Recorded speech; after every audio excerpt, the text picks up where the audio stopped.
Hello বন্ধুরা, আজকে তোমাদের সামনে আরও একটা নতুন কাজ নিয়ে চলে এসেছি। তো আজকে আছে একটা শাড়ি আর একটা ব্লাউজ। তো ব্লাউজটা তোমাদেরকে পরে দেখাচ্ছি, আগে তোমাদেরকে শাড়িটা দেখিয়ে দিই। এই শাড়িটা এসেছিলো আমার কাছে ফলস পিকোর জন্য। তো দেখো কতটা সুন্দর দেখতে শাড়িটা, আর কালার কম্বিনেশনটা কিন্তু খুবই সুন্দর।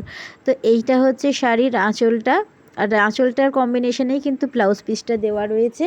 আর গোটা বডিটা কিন্তু এরকম গ্রিন কালারের ওপর রয়েছে, আর পুরোটাতেই কিন্তু কাজ করা রয়েছে। তো খুবই সুন্দর দেখতে শাড়িটা, পুরোটা সুতোর কাজ করা রয়েছে। আর এইটা হচ্ছে ব্লাউজ পিসটা। তো আমি যেরকম বললাম যে আঁচলের কম্বিনেশানে কিন্তু ব্লাউজ পিসটা দিয়েছে। তো ব্লাউজ পিসটাতেও কিন্তু ফুল বডিতেই ওয়ার্ক করা রয়েছে, ছোট ছোট ফুল দিয়ে পুরো ব্লাউজ পিসটা কিন্তু ওয়ার্ক রয়েছে। আর এটা নর্মাল ব্লাউজ হয়েছে, 3/4 হাতা করা হয়েছে।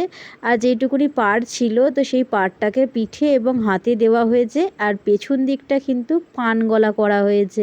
দেখো তোমরা দেখে বুঝতে পারছো কি না জানি না, এটা কিন্তু একটা পান গলা করা হয়েছে, আর সামনের পোর্শনটা কিন্তু গোল গলা হয়েছে।